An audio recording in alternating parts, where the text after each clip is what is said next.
So let's see how trial and error can be used to solve a problem like this. Now I start with the potassium and the manganese. Remember, oxygen is always tackled last.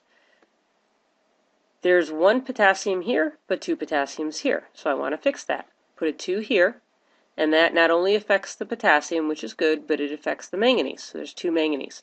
So now I want 2 manganese here, imaginary 1 there. So I'm going to put a 2 in front. 2 times 1 is 2. So now it looks like the potassium and the manganese are all set. Then I go to look at my oxygens. 2 times 4 is 8. 1 plus 2, 1 plus 2 plus 2, that's 5. So that didn't quite work out right.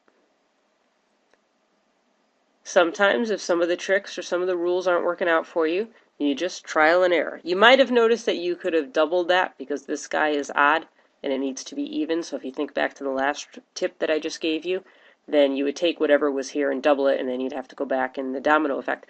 But let's imagine that we didn't recognize that right away. We tried a 2, it didn't work out, so now let's just try a 3. 3 goes here, there's 3 potassium.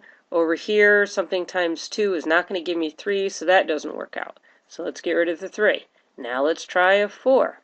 4 times 1 is 4. Over here, we need something times 2 to give me 4. Put a 2 there.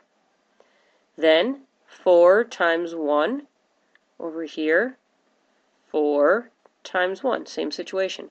So right now my potassiums and my manganeses are balanced. Then 4 times 4 is 16 oxygens on the reactant side, so I need to finish with 16 oxygens. Now I already got the potassium and the manganese set, so I don't want to mess around with their formulas. So let's just see how many oxygens I have entailed in these two compounds. 2 times imaginary 1 is 2 here.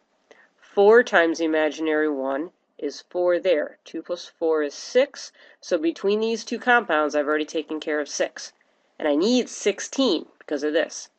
So I need 16. 16 minus 6 leaves me with 10 left. So if I put a 5 here, 5 times 2 is 10. So these are my coefficients. Put a 4 in front, put a 2, a 4, and a 5. And there's my balanced equation. So whenever you're doing these on paper, try to use a pencil with an eraser and expect at times that you're going to write numbers down, you're going to try out the rest of the problem, it's not going to work out, go erase those numbers, try something else.